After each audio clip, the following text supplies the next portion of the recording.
마음이 넉넉한 맏며느리. 조선 후기 경상도 안동 땅에 김진사라는 양반이 살고 있었다. 그에게는 세 아들이 있었는데 큰아들 상철, 둘째 상진, 막내 상문이 그들이었다.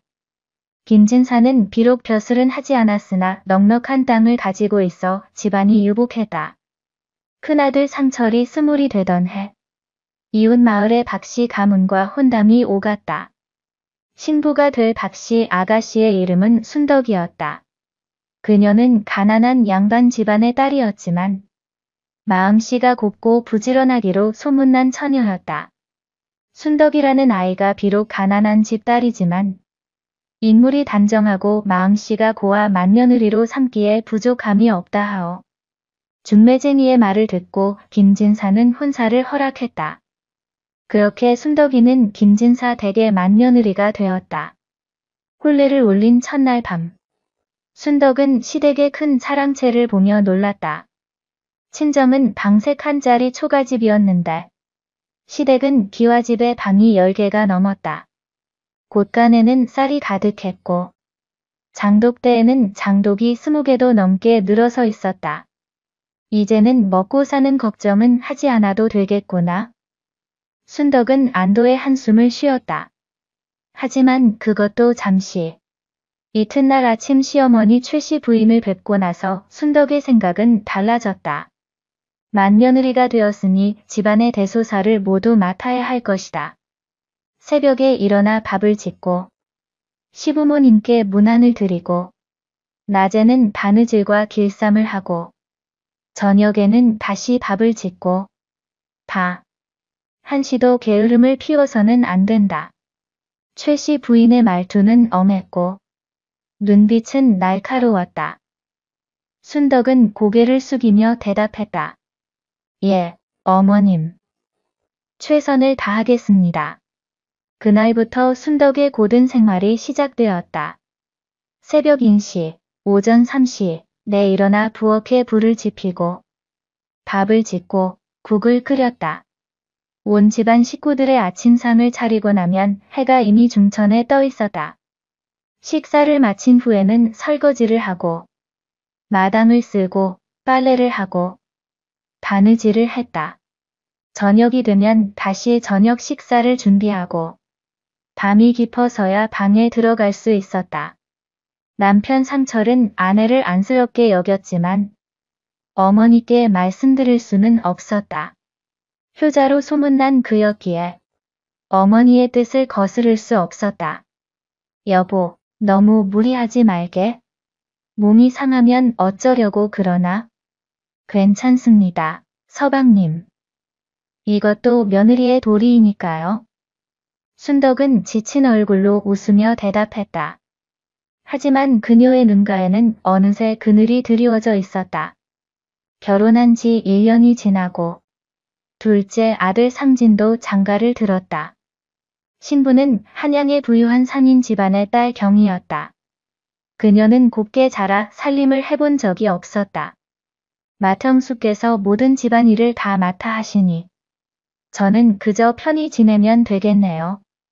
경이는 방에 앉아 술을 놓거나 가야금을 타며 시간을 보냈다. 순덕은 이제 식구가 더 늘어난 집안의 모든 살림을 혼자 도맡아야 했다. 이듬해 막내 상문도 장가를 들었다. 막내 며느리 정숙은 무관 집안의 딸로 활달하고 당찬 성격이었다. 형수님, 제가 도와드릴까요? 처음에는 정숙이 순덕을 돕겠다고 나섰다. 하지만 최씨 부인이 그것을 허락하지 않았다. 막내는 아직 어리니 집안일을 배울 필요가 있다. 바느질이나 배우거라. 큰며느리인 너가 다 알아서 할 것이다. 결국 정숙도 경이처럼 방에서 지내게 되었다. 순덕만 혼자 온 집안의 살림을 도맡았다. 새벽부터 밤까지 쉴 틈이 없었다. 아침 식사, 점심 식사, 저녁 식사를 준비하고 10명이 넘는 식구들의 빨래를 하고 청소를 하고 바느질을 했다. 밤이 되면 등불을 켜고 다음날 준비를 했다. 어느 날 저녁 부엌에서 설거지를 하던 순덕은 그만 그릇을 떨어뜨리고 말았다. 너무 피곤해서 손에 힘이 풀린 것이었다. 얘야. 그릇을 깨뜨리다니. 이게 무슨 짓이냐. 최씨 부인의 호통 소리가 들려왔다. 순덕은 황급히 깨진 그릇을 치우며 사죄했다. 죄송합니다, 어머님. 조심하겠습니다. 조심하긴. 맏며느리가 이것밖에 못하면 어떻게 하느냐. 순덕은 고개를 숙이고 눈물을 삼켰다. 그 모습을 본 남편 상철은 가슴이 아팠지만 여전히 어머니께 말씀드리지 못했다. 순덕이 시집 온 지 3년이 되던 해, 큰 흉년이 들었다. 봄부터 비가 오지 않아 논밭이 말라버렸고 가을 추수는 평년의 절반도 되지 않았다. 김진사 댁도 타격을 입었다. 소작인들이 낼 소작료가 줄어들었고 집안의 쌀독도 눈에 띄게 줄어들었다. 올해는 형편이 어려우니 모두 아껴 써야 할 것이다. 김진사가 말했다. 하지만 그 아낌의 무게는 온전히 순덕에게만 지어졌다. 얘야, 내가 먹는 밥을 줄여라. 그리고 반찬도 간소하게 만들어라. 예, 어머님. 순덕은 자신의 밥그릇에 담는 밥을 절반으로 줄였다. 끼니마다 배가 고팠지만 참았다. 반찬도 간소하게 만들었지만 시어머니는 여전히 불평했다. 이것밖에 안 되느냐? 우리가 거지냐? 순덕은 대답 없이 고개만 숙였다. 흉년은 이듬해까지 이어졌다. 마을에는 굶어 죽는 사람들이 생겨났다. 길에는 구걸하는 거지들이 늘어났다. 어느 추운 겨울날 대문 앞에 할머니 한 분이 쓰러져 있었다. 순덕이 물을 떠다 드리자 할머니는 간신히 정신을 차렸다. 고맙습니다. 사흘째 굶었습니다. 다 먹을 것을 좀. 순덕은 망설이지 않고 부엌으로 달려갔다. 자신의 아침 식사로 준비해둔 밥과 김치를 싸서 할머니께 드렸다. 드시고 기운을 차리세요. 정말 고맙습니다, 아가씨. 할머니는 눈물을 흘리며 밥을 받았다. 그 모습을 본 최씨 부인은 노발대발했다. 얘야. 집안 형편도 어려운데 밖에 밥을 퍼주다니. 내가 무슨 부처냐. 어머님, 사흘이나 굶은 노인을 그냥 두고 볼 수 없었습니다. 말대꾸까지 하느냐. 당장 방에 들어가 무릎 꿇고 반성하거라. 순덕은 방에 들어가 무릎을 꿇었다. 하지만 후회는 하지 않았다. 배고픈 사람에게 밥을 준 것이 무슨 잘못이란 말인가? 그날 저녁, 순덕은 저녁을 굶었다. 시어머니가 저녁을 주지 말라고 했기 때문이다. 순덕은 어려서부터 어머니에게 배운 말이 있었다. 순덕아, 우리가 비록 가난하지만 마음만은 부자가 되어야 한다. 가진 것이 없어도 나눌 수 있고 힘들어도 남을 도울 수 있는 것이 진정한 부자란다. 어머니는 늘 이웃에게 먼저 인사하고 어려운 사람을 돕는 분이었다. 가진 것이 없어도 나누는 법을 아는 분이었다. 순덕은 그런 어머니를 닮았다. 시집와서 온갖 고생을 하면서도 남을 미워하거나 원망하지 않았다. 오히려 자신보다 더 어려운 사람들을 보면 안쓰러워했다. 거지가 찾아오면 남몰래 밥을 싸주었고 동네 아이가 다치면 약을 구해다 발라주었다. 이웃집에 잔치가 있으면 기꺼이 가서 일손을 도왔다. 큰며느리는 참 이상한 사람이야. 자기도 고생하면서 왜 남을 도우려고 할까? 둘째 며느리 경희가 고개를 갸웃했다. 그러게 말이야. 나 같으면 내 한 몸 챙기기도 바쁠 텐데. 막내 며느리 정숙도 이해할 수 없다는 표정이었다. 하지만 마을 사람들은 달랐다. 그들은 순덕을 보살님이라 불렀다. 김진사 댁 큰며느리는 진짜 보살이야. 자기도 고생하면서 남 돕는 걸 보면 말이야. 그래, 우리 집 아이가 아플 때 약을 구해다 준 걸 어떻게 잊겠어? 우리 집 할머니가 굶었을 때 밥을 준 것도 잊을 수가 없어. 순덕의 선행은 소문이 나서 마을 전체에 퍼졌다. 그러던 어느 날 큰 시련이 찾아왔다. 김진사가 갑자기 병을 얻어 쓰러진 것이었다. 의원이 와서 진찰을 했지만 고개를 저었다. 풍증, 중풍입니다. 치료하기 어렵습니다. 마음의 준비를 하셔야 할 것 같습니다. 온 집안이 슬픔에 잠겼다. 새 아들은 아버지의 병삼을 지켰고 최씨 부인은 통곡했다. 순덕은 밤낮으로 시아버지를 간호했다. 약을 다리고 죽을 쓰고 몸을 닦아드렸다. 밤새도록 잠을 자지 않고 병상을 지켰다. 얘야, 고맙다. 김진사는 희미한 목소리로 말했다. 순덕은 눈물을 닦으며 대답했다. 아버님, 괜찮으십니다. 꼭 나으실 거예요. 하지만 김진사의 병은 나아지지 않았다. 한 달이 지나고 두 달이 지났다. 순덕은 여전히 간호를 멈추지 않았다. 그러던 어느 날 밤, 순덕은 조용히 방을 나와 마당으로 갔다. 그리고 하늘을 보며 두 손을 모았다. 하늘이시여, 제 목숨을 가져가시고 아버님의 병을 낫게 해주십시오.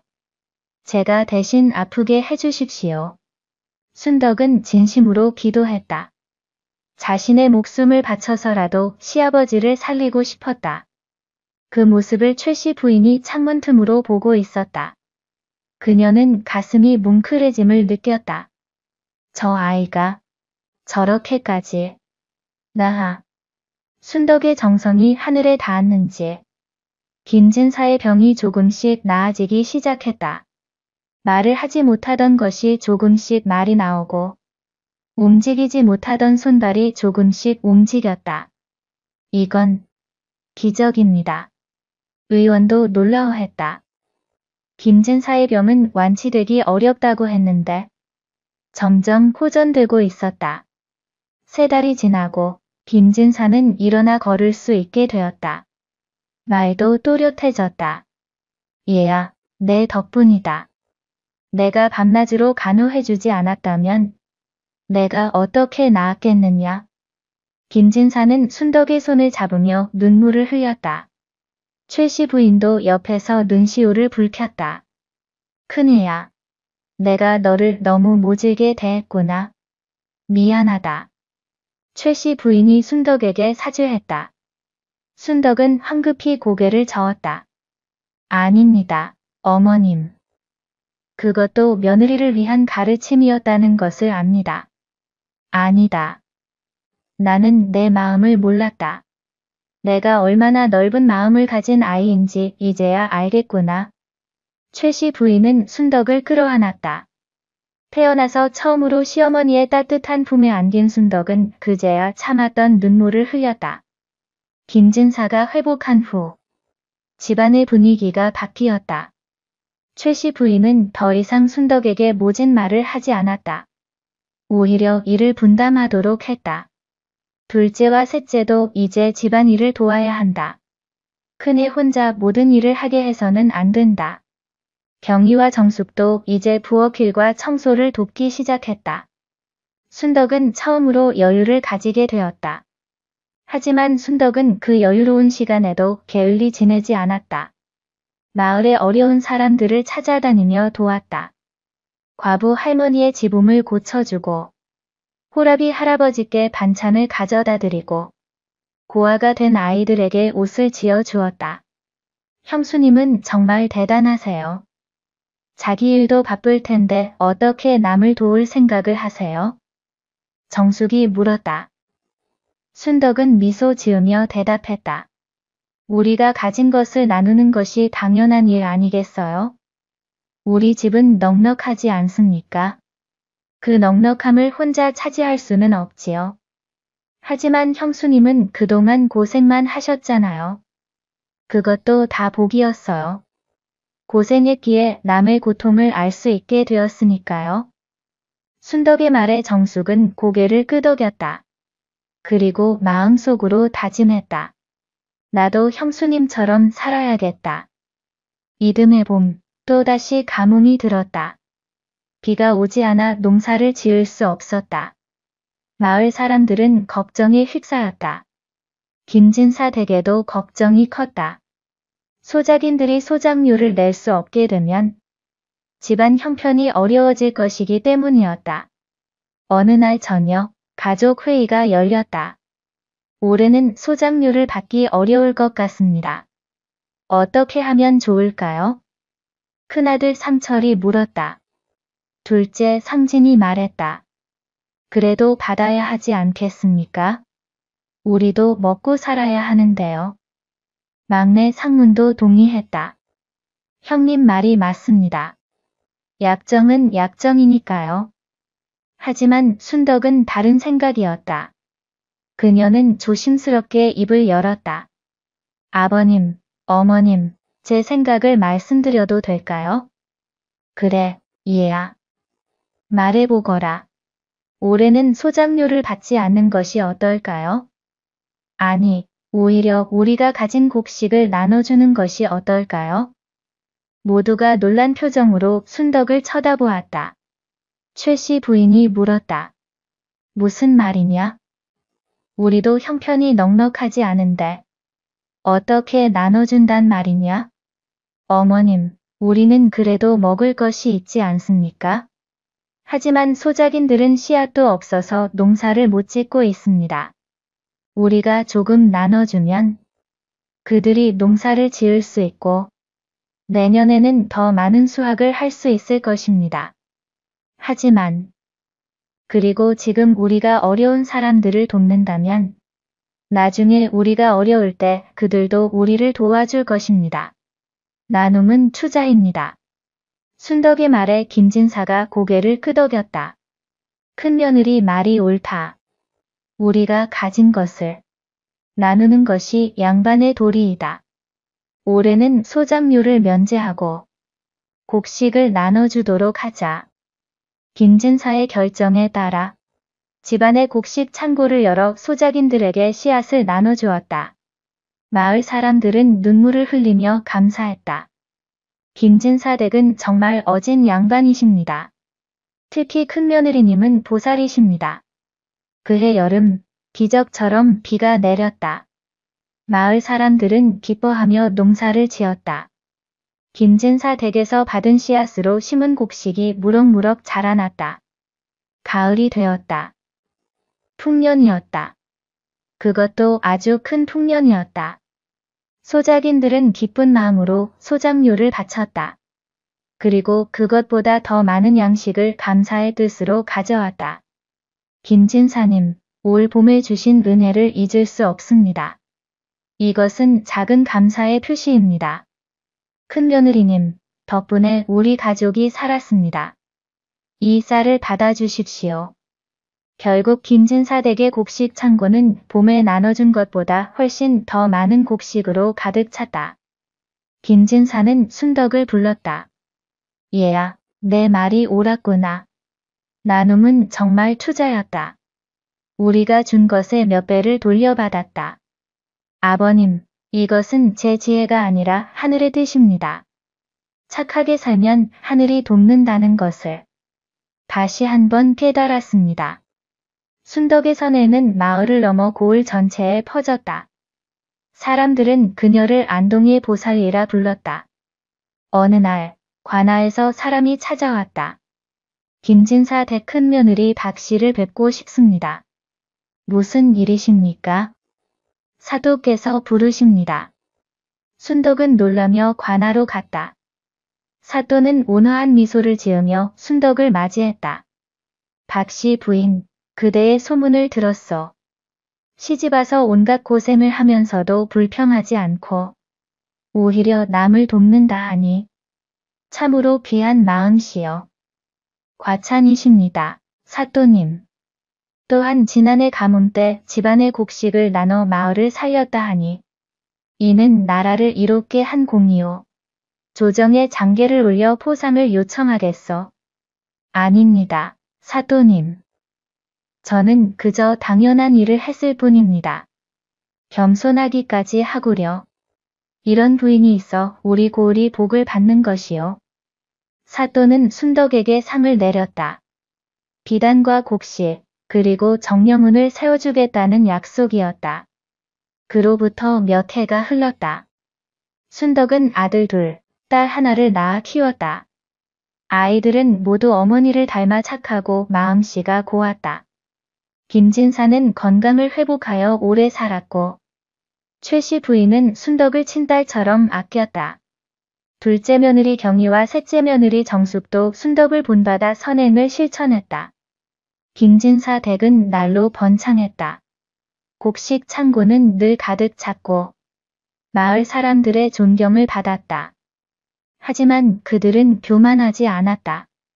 오히려 더욱 겸손하고 이웃을 도왔다. 순덕은 나이가 들어서도 여전히 마을이 어려운 사람들을 돌보았다. 병든 사람을 간호하고 가난한 아이들에게 글을 가르쳤다. 그녀의 집사랑채는 마을 아이들의 글방이 되었다. 할머니, 이 글자는 어떻게 읽어요? 그래, 이것은 사랑네. 잘한다. 사람을 사랑하는 마음을 담은 글자지. 순덕은 아이들에게 글자를 가르칠 때마다 단순히 글자만 가르치지 않았다.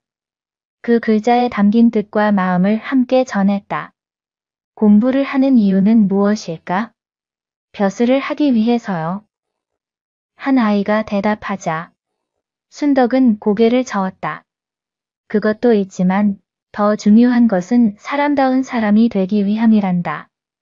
글을 안다는 것은 남의 마음을 읽을 수 있다는 것이고 공부를 한다는 것은 옳고 그름을 분별할 수 있게 된다는 것이지. 아이들은 순덕의 말을 귀담아 들었다. 그리고 자라서 마을의 훌륭한 어른들이 되었다. 어느 봄날 큰아들 상철이 순덕에게 물었다. 어머니, 어머니는 어떻게 그렇게 넓은 마음을 가지실 수 있습니까? 저는 가끔 힘든 일이 있으면 원망스러운 마음이 드는데 어머니는 어떻게 늘 평온하십니까? 순덕은 잠시 생각하다가 말했다. 그것은 말이다. 마음의 크기를 키웠기 때문이란다. 마음의 크기를 키운다는 것이 무슨 뜻입니까? 사람의 마음은 그릇과 같단다. 작은 그릇에는 조금만 담아도 넘치지만 큰 그릇에는 많이 담아도 여유가 있지. 나는 어려움이 올 때마다 그것을 원망하지 않고 받아들이려고 노력했어. 그러다 보니 마음의 그릇이 점점 커진 것 같구나. 그렇다면 저도 마음의 그릇을 키울 수 있을까요? 물론이지. 방법은 간단하단다. 첫째, 남을 원망하지 말 것. 둘째, 나보다 어려운 사람을 보며 감사할 것. 셋째, 가진 것을 나눌 것. 이 세 가지만 실천하면 마음은 저절로 넉넉해진단다. 상철은 어머니의 말씀을 가슴에 새겼다. 그리고 그것을 자신의 자식들에게도 전했다. 세월은 흘러 순덕은 환갑을 맞았다. 온 마을 사람들이 모여 잔치를 열어주었다. 박씨 할머니께서 아니었다면 우리 마을이 어떻게 되었을까요? 정말입니다. 할머니는 우리 마을의 은인이십니다. 사람들은 정성껏 준비한 선물들을 가져왔다.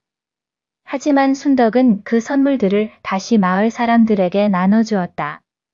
여러분, 제가 무슨 특별한 일을 했다고 이렇게 해주시니 송구스럽습니다.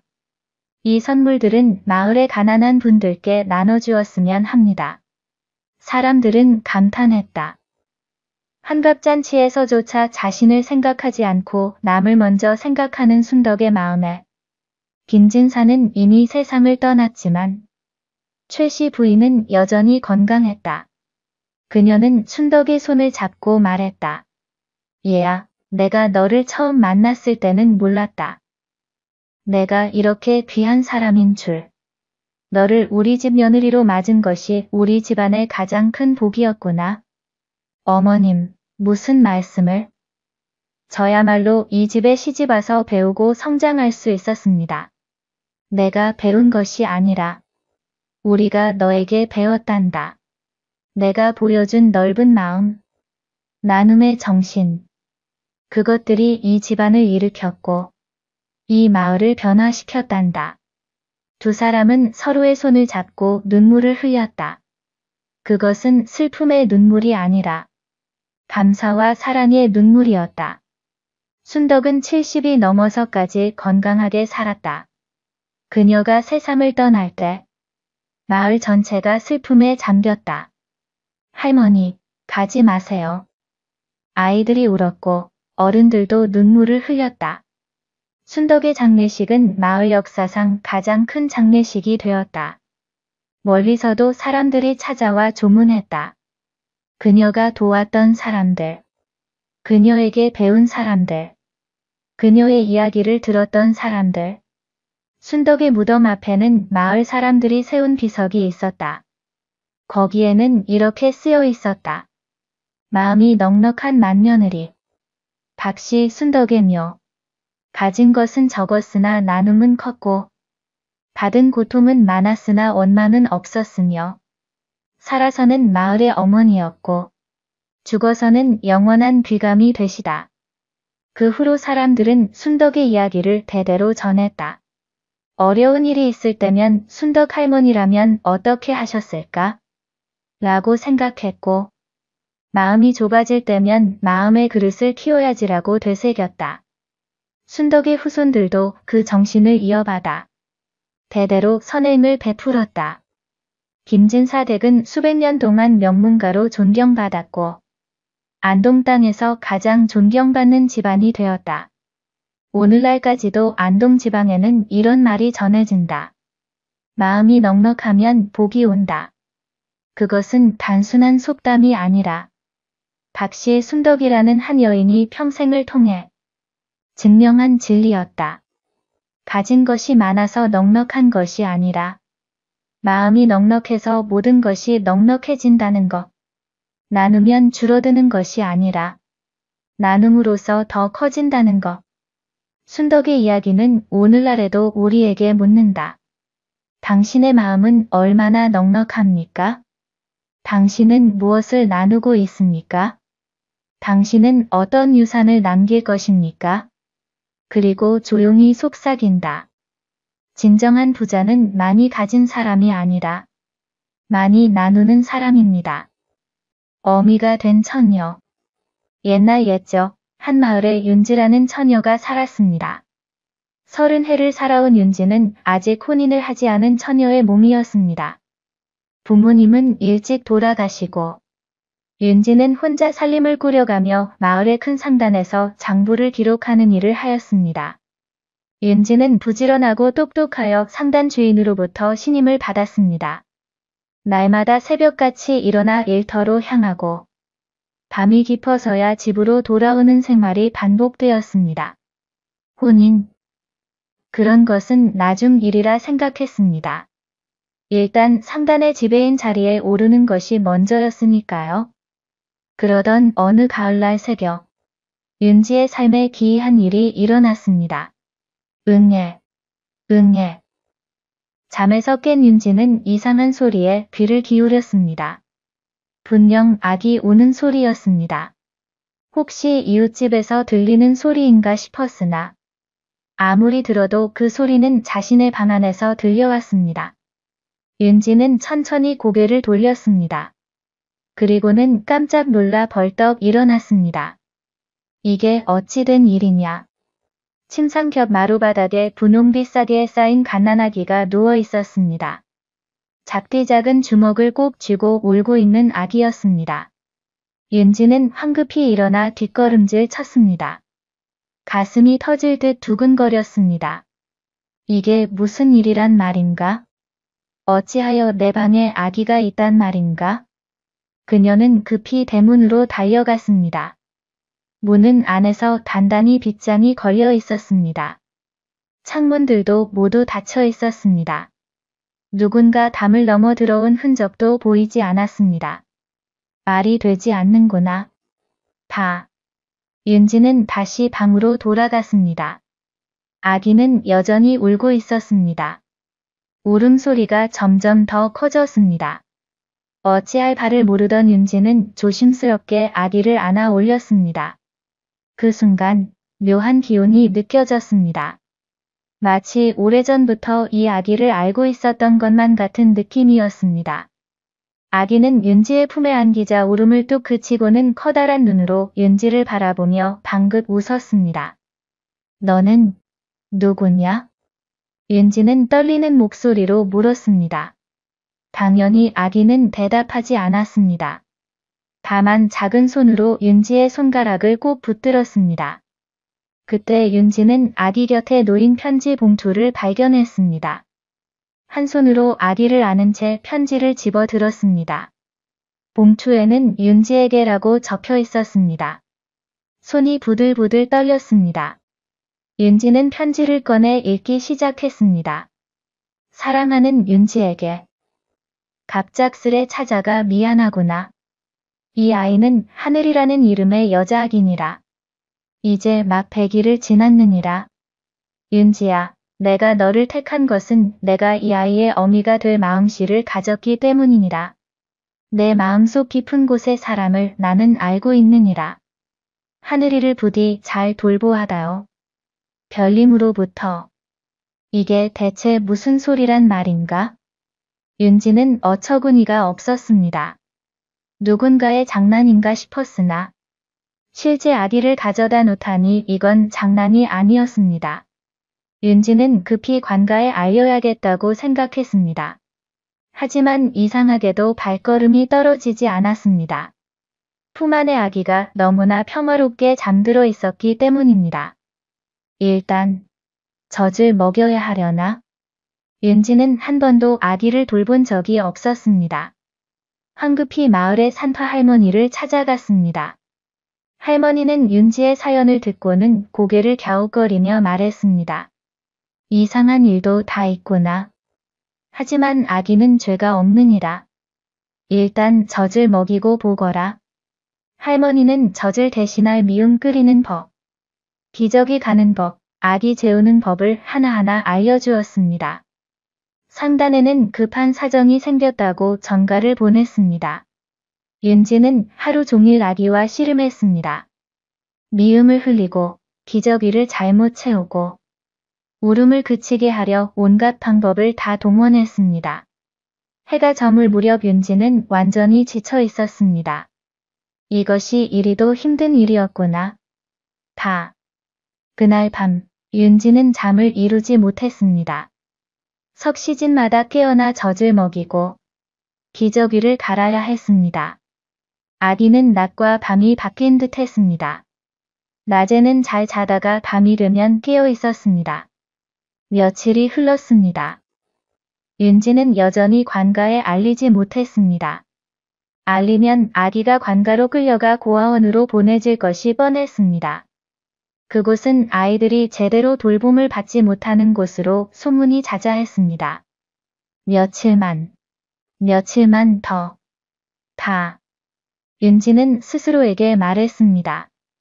하지만 며칠은 열흘이 되고 열흘은 한 달이 되었습니다. 마을 사람들은 수군거리기 시작했습니다. 윤지가 아기를 낳았다던데? 혼인도 안 한 처녀 몸에 말이야? 에고, 요즘 세상 돌아가는 꼴이라니. 윤지는 잠을 보러 나갈 때마다 사람들의 수군거림을 들어야 했습니다. 하지만 대꾸하지 않았습니다. 뭐라 설명할 도리도 없었고 설명한들 믿을 사람도 없었습니다. 그나마 다행인 것은 산파 할머니가 윤지를 도와주었다는 것입니다. 할머니는 날마다 들러 아기를 돌보는 법을 가르쳐 주었습니다. 저 아이는 복이 있는 아이니라. 내가 잘 키워야 할 것이니라. 할머니의 말에 윤지는 고개를 끄덕였습니다. 한 달이 지나자 윤지는 조금씩 아기 돌보는 일에 익숙해졌습니다. 하늘이는 잘 먹고 잘 자라는 아기였습니다. 웃을 때면 볼에 보조개가 생기고 윤지를 보면 언제나 방긋 웃었습니다. 어느 날 저녁 윤지는 하늘이를 안고 마루에 앉아 있었습니다. 가을 하늘에는 별들이 총총히 박혀 있었습니다. 하늘아, 너를 보낸 그 별님은 어느 별일까? 윤지가 중얼거리자 하늘이는 하늘을 올려다보며 깔깔 웃었습니다. 그 모습을 보던 윤지의 가슴 한구석이 따뜻해졌습니다. 그래, 내가 어디서 왔든 이제 너는 내 딸이니라. 그날 밤 윤지는 결심했습니다. 하늘이를 자신의 딸로 키우기로 말입니다. 다음 날 윤지는 관가로 찾아갔습니다.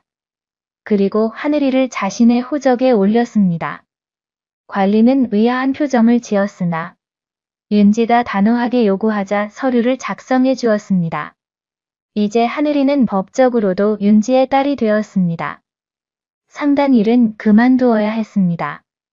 지배인의 꿈은 접어야 했습니다. 하지만 윤지는 후회하지 않았습니다. 대신 집에서 할 수 있는 일을 찾았습니다. 바느질을 하고 장아찌를 담가 팔았습니다. 수입은 전보다 훨씬 적었지만 하늘이와 함께 있을 수 있었습니다. 하늘이는 무럭무럭 자랐습니다. 돌이 되자 걸음마를 시작했고 두 돌이 되자 오마리를 했습니다. 엄마. 하늘이가 처음으로 엄마라고 부른 날 윤지는 눈물을 흘렸습니다. 혼인도 하지 않고 아이를 낳지도 않았지만 이제 윤지는 진짜 어미가 되었습니다. 세월은 빠르게 흘렀습니다. 하늘이는 5살이 되었습니다. 총명하고 착한 아이로 자랐습니다. 마을 사람들은 처음에는 수군거렸지만 이제는 하늘이를 귀여워했습니다. 하늘이가 참 기특하구나. 윤지가 잘 키웠어. 사람들의 말에 윤지는 고개를 숙여 인사했습니다. 어느 가을밤 윤지는 하늘이를 재우고 마루에 앉아 있었습니다. 하늘을 올려다보니 별들이 반짝였습니다. 문득 그때의 편지가 생각났습니다. 별님으로부터라고 적혀있던 그 편지 말입니다. 고맙습니다. 별님. 윤지는 하늘을 향해 말했습니다. 저에게 하늘이를 보내주셔서 고맙습니다. 제가 지배인이 되는 것보다 하늘이의 엄마가 되는 것이 훨씬 더 큰 복이었습니다. 그때 한 줄기 별똥별이 하늘을 가로질렀습니다. 마치 윤지의 말을 들었다는 듯이 말입니다. 윤지는 미소 지었습니다. 하늘아, 잘 자거라. 내일도 엄마가 맛있는 밥 지어줄게. 방 안에서 하늘이의 고른 숨소리가 들렸습니다. 처녀가 어미가 된다는 것은 기적이었습니다. 혈육이 아니어도, 배 속에서 낳지 않았어도 진정한 어미가 될 수 있었습니다. 사랑으로 말입니다. 그렇게 윤지와 하늘이는 행복하게 살았습니다. 그 후로도 마을 사람들은 이 이야기를 전했습니다. 처녀가 어느 날 갑자기 아기의 어미가 된 신기한 이야기를 말입니다. 어떤 이들은 그것이 하늘이 내린 복이라 했고 어떤 이들은 윤지의 착한 마음씨가 불러온 기적이라 했습니다.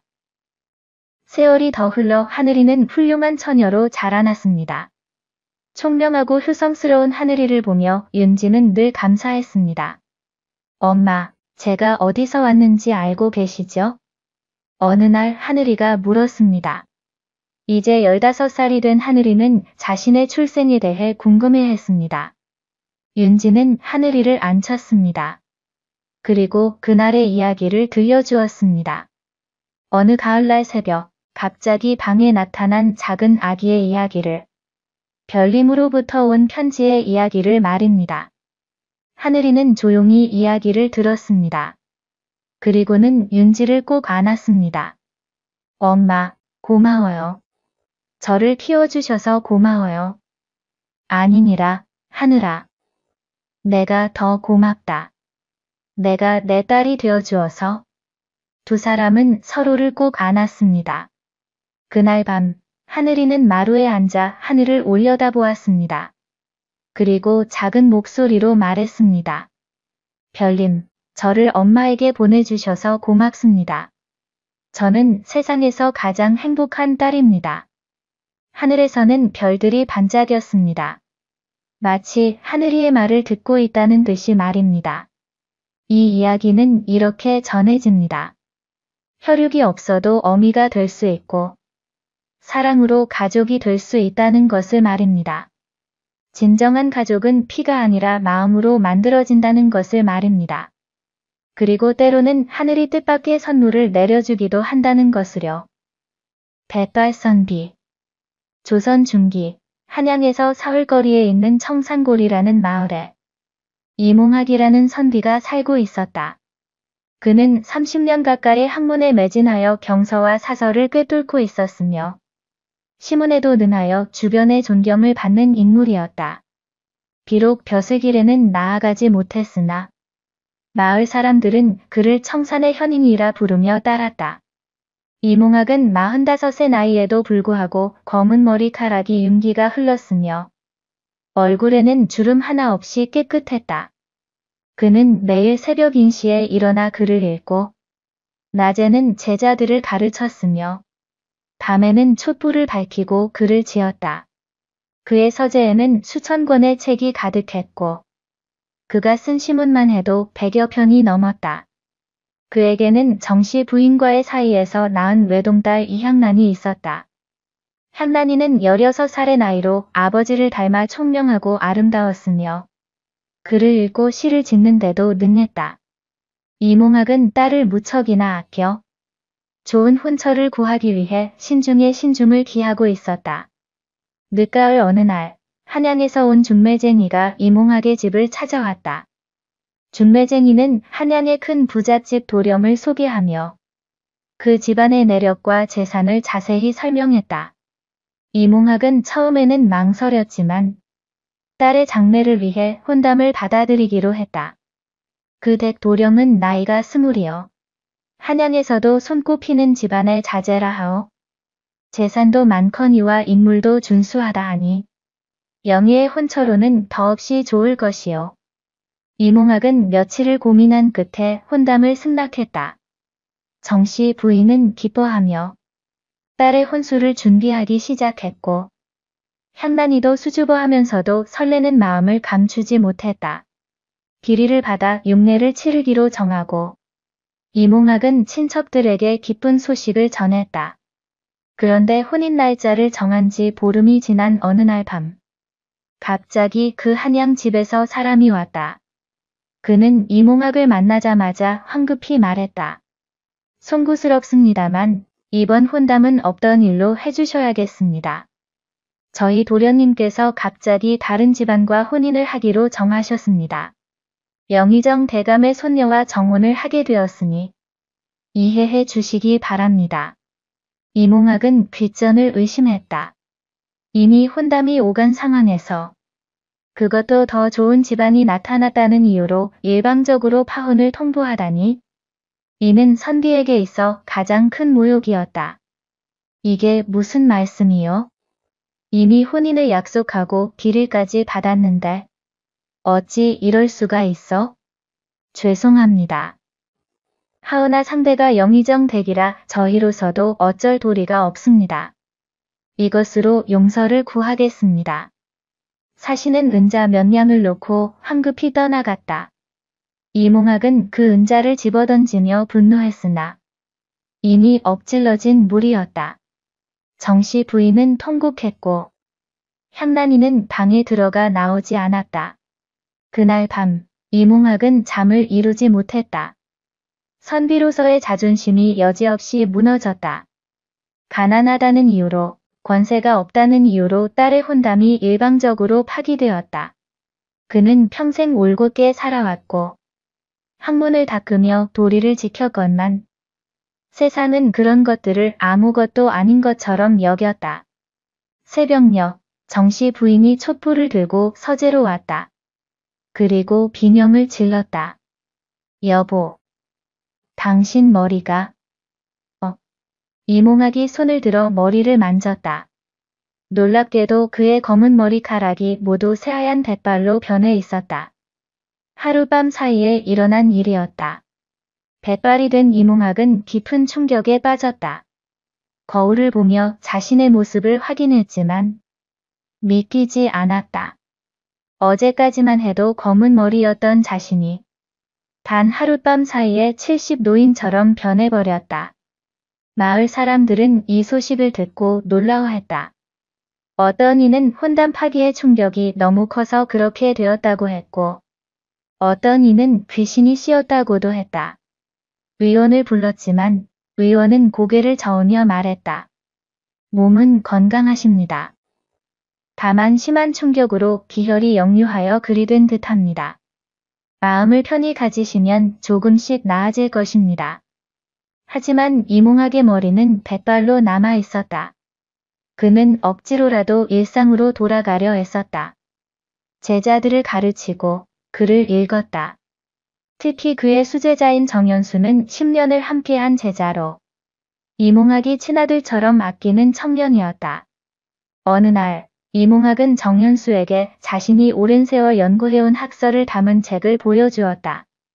그것은 성리신설이라는 제목의 책으로 이몽학이 30년을 연구한 성리학의 새로운 해석을 담고 있었다.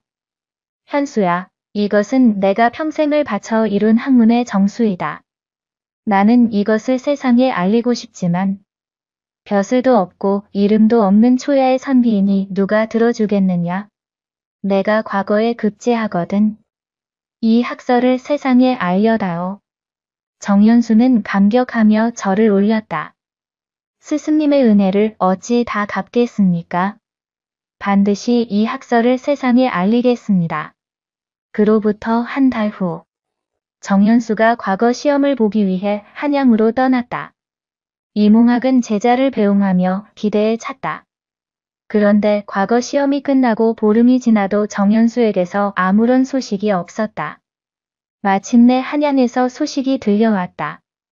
정연수가 과거에 장원급제했다는 것이었다. 이몽학은 기뻐하며 축하 편지를 보냈지만 정연수는 답장을 보내지 않았다. 석 달이 지나고 이몽학은 한양에서 온 서책 상인에게서 충격적인 이야기를 들었다. 청산의 정연수라는 양반이 새로운 성리학 이론을 발표해서 한양이 떠들썩합니다.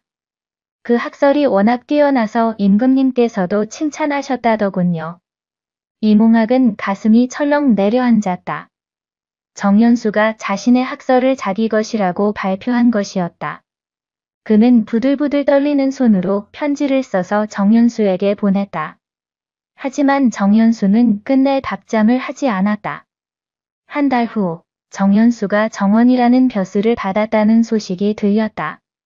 이몽학은 한양으로 직접 가서 정연수를 찾아갔다. 하지만 정연수의 집 문지기는 냉담하게 말했다. 어르신은 지금 바쁘시니 만날 수 없습니다. 돌아가시지요. 나는 정연수의 스승이요. 당장 들어가서 전하시오. 시골에서 온 노인네가 우리 어르신의 스승이라니. 웃기는 소리 마시오. 물러가지 않으면 관가에 신고하겠소. 이몽학은 허탈하게 돌아설 수밖에 없었다. 평생을 바쳐 이룬 학문을 제자에게 빼앗기고 그 제자는 이제 스승을 외면했다. 배신감과 분노가 가슴을 짓눌렀다. 그날 밤 여관에서 잠을 청했지만 눈이 감기지 않았다. 새벽에 거울을 보았을 때 그의 백발은 더욱 새하얗게 변해 있었다. 이제는 눈썹까지 하얗게 새어버렸다. 한양에서 돌아온 이몽학은 집에 틀어박혀 나오지 않았다. 그는 하루 종일 책만 읽으며 세상을 원망했다. 정씨 부인과 향란이가 걱정했지만 그는 아무 말도 하지 않았다. 그러던 어느 날 마을에 관군이 들이닥쳤다. 그들은 이몽학의 집을 포위하고 고함을 쳤다. 역적 이몽학을 잡아라. 이몽학은 어리둥절했다. 자신이 무슨 죄를 지었단 말인가?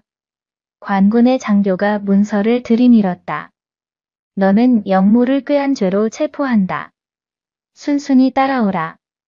역물하니 무슨 말씀이시오? 나는 평생 책만 읽고 살았어. 내 제자 정현수가 고발했다. 내가 임금을 비방하고 역물을 꾀했다고 말이다. 이몽학은 눈앞이 캄캄했다. 정현수가 학설을 훔친 것도 모자라 이제는 자신을 역적으로 몰아넣은 것이었다. 아마도 자신이 진실을 밝히지 못하도록 하기 위함일 터였다. 이것은 모함이요. 내가 언제 그런 말을 했단 말이오. 말이 많구나. 끌고 가라. 이몽학은 포승줄에 묶여 관아로 끌려갔다. 정씨 부인과 향란이는 통곡하며 따라왔지만 관군은 그들을 밀쳐냈다. 관아에서의 신문은 가혹했다. 이몽학은 결백을 주장했지만 정연수가 제출한 증거들은 교묘하게 꾸며져 있었다. 이몽학이 쓴 시문 중 일부를 왜곡하여 마치 임금을 비방한 것처럼 만들어 놓았다. 이 시를 보라. 높은 자리에 앉은 자 백성이 고통 모르고라고 쓰지 않았느냐? 이것이 임금을 비방한 것이 아니고 무엇이냐? 그것은 옛날 폭군을 경계하는 뜻으로 쓴 것이지. 지금의 임금님을 말한 것이 아니오. 변명하지 마라. 다른 증거들도 많다. 내 제자가 직접 증언했으니 부인할 수 없을 것이다. 사흘간의 신문 끝에 이몽학은 곤장 30대를 맞고 고향으로 추방되었다. 벼슬길은커녕 과거 응시조차 할 수 없게 되었고 그의 이름은 역적의 명단에 올랐다. 만신창이가 되어 집으로 돌아온 이몽학은 밤에 누워 일어나지 못했다. 온몸이 상처투성이었고 마음은 더욱 깊이 상해 있었다. 평생을 올곧게 살았건만 하루아침에 역적으로 몰렸다. 그날 밤 그는 또다시 잠을 이루지 못했다. 천장을 바라보며 눈물을 흘렸다. 학문도 명예도 제자도 모두 잃었다. 이제 남은 것은 역적이라는 오명뿐이었다. 새벽녘 정씨 부인이 약을 들고 왔다가 비명을 질렀다. 이몽학의 백발이 이제는 종이처럼 새하얗게 변해 있었고 얼굴에는 주름이 가득 패였다. 하룻밤 사이에 10년은 더 늙어 보였다. 관가에서 풀려난 후 이몽학의 집안은 급격히 기울기 시작했다. 역적의 가족이라는 소문이 퍼지자 마을 사람들은 그들을 멀리했다. 제자들은 하나둘 떠났고 친척들도 연을 끊었다. 정씨 부인은 남편을 간호하며 집안을 지키려 애썼다. 하지만 살림은 점점 어려워졌고 먹을 것도 제대로 구하기 힘들었다. 향란이는 삭바느질을 하며 가게를 도왔지만 역부족이었다. 겨울이 다가왔다. 이몽학은 여전히 방에서 나오지 않았다. 그는 책을 읽으려 했지만 글자가 눈에 들어오지 않았다. 평생을 바친 학문이 무슨 소용이었던가? 결국 자신을 파멸로 이끌었을 뿐이었다. 정씨 부인은 남편을 위로하려 애썼다. 여보, 이제 그만 일어나시어요. 세상이 우리를 버렸어도 우리는 살아야 해요. 향란이를 위해서라도요. 무슨 낯으로 세상을 마주하겠소? 나는 이미 죽은 목숨이요. 그런 말씀 마세요. 우리에겐 아직 향란이가 있잖아요. 하지만 이몽학은 고개를 돌렸다. 정씨 부인은 한숨을 쉬며 물러났다. 추운 겨울날 정씨 부인은 산에 나무를 하러 갔다. 땔감이라도 구해서 팔아야 쌀을 살 수 있었다. 하지만 나이 든 몸으로 무리를 했는지 그날 밤부터 열이 나기 시작했다. 어머니, 약을 구해와야 해요. 향란이가 다급히 말했지만 이몽학은 꿈쩍도 하지 않았다. 돈도 없고 의원을 부를 형편도 아니었다. 향란이는 이웃집을 돌아다니며 약을 구하려 했지만 모두들 문전박대했다. 정씨 부인의 병은 날로 깊어갔다. 사흘 후 그녀는 마지막 힘을 다해 남편의 손을 잡았다. 여보, 제가 먼저 가게 되었네요. 향란이를 부탁해요. 다. 부인. 정신 차리시오. 이몽학이 부인을 흔들었지만 정씨 부인의 눈은 이미 감겨 있었다. 그녀는 그렇게 숨을 거두었다. 이몽학은 부인의 시신을 끌어안고 통곡했다. 내가 당신을 죽였소. 내가 무능해서, 내가 나약해서 당신을 이 지경으로 만들었어. 향란이도 어머니의 시신에 엎드려 울었다. 하지만 장례를 치를 돈조차 없었다. 이몽학은 마을 사람들에게 도움을 청했지만 모두들 외면했다. 결국 향란이가 머리카락을 잘라 팔아서 간신히 장례를 치렀다. 간소한 장례였지만 그것이 그들이 할 수 있는 최선이었다. 장례를 마친 후 이몽학은 부인의 무덤 앞에서 사흘 밤을 지새웠다. 눈이 내리고 바람이 불었지만 그는 꿈쩍도 하지 않았다. 사흘째 되는 날, 향란이가 아버지를 찾아왔을 때 이몽학의 모습은 더욱 처참했다. 백발은 더욱 새하얗게 변했고 얼굴은 해골처럼 여의었다. 눈빛마저 흐려져 마치 혼이 빠진 사람 같았다. 부인의 죽음 이후 이몽학은 완전히 무너졌다. 그는 하루 종일 마당에 앉아 허공을 바라보았고 밥도 제대로 먹지 않았다. 향란이가 아무리 애원해도 소용없었다. 어느 날 마을에 떠돌이 스님이 나타났다. 그는 이몽학의 집 앞에서 걸음을 멈추고는 말했다. 이 집에 큰 슬픔이 있구나. 향란이가 스님을 보고 절을 했다. 스님, 제 아버지를 좀 살펴주십시오. 아버지께서 마음의 병이 깊어 이제는 살의욕조차 잃으셨습니다. 스님은 고개를 끄덕이고 이몽학이 있는 곳으로 갔다. 이몽학은 스님을 보고도 아무런 반응이 없었다. 선비님, 그대의 머리가 백발이 된 까닭을 아시오? 이몽학이 처음으로 입을 열었다. 세상이 나를 배신했기 때문이요. 혼담도 파기되고 제자도 나를 배신했으며 관가는 나를 역적으로 몰았어. 급기야 아내까지 잃었소. 하룻밤 사이에 이렇게 늙어버린 것도 당연하지 않소? 스님은 고개를 저었다. 아니오. 그대의 백발은 세상의 배신 때문이 아니라 그대 자신의 집착 때문이요. 무슨 말씀이요? 그대는 평생 명예와 학문에 집착했어. 혼담이 파기된 것은 그대의 명예가 무너진 것이고 제자의 배신은 그대의 학문이 빼앗긴 것이며 관가의 모함은 그대의 청렴함이 더럽혀진 것이요. 그대는 그 모든 것에 집착하여 정작 중요한 것을 잃었소. 중요한 것이라니? 가족이요. 그대가 혼담 파기에 분노할 때 정작 딸의 마음은 헤아리지 못했어. 그대가 제자의 배신에 분노할 때 정작 아내가 고생하는 것을 보지 못했어. 그대가 자신의 억울함에 빠져 있을 때 아내는 홀로 가족을 지키다 쓰러졌어. 그대의 백발은 세상의 배신이 아니라 그대 자신의 집착이 만든 것이요. 이몽학은 망치로 머리를 얻어맞은 듯 충격을 받았다. 스님의 말이 가슴에 비수처럼 꽂혔다. 그는 과연 무엇을 위해 살았던가? 학문, 명예, 청렴함. 그것들이 과연 가족보다 중요했던가?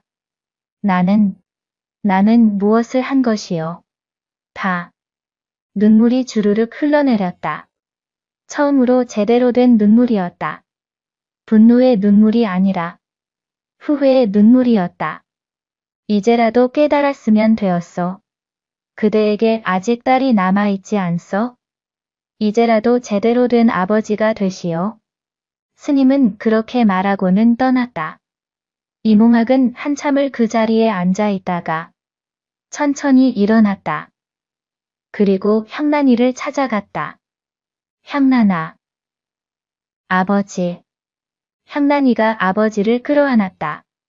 이몽학도 딸을 꼭 껴안았다. 미안하다.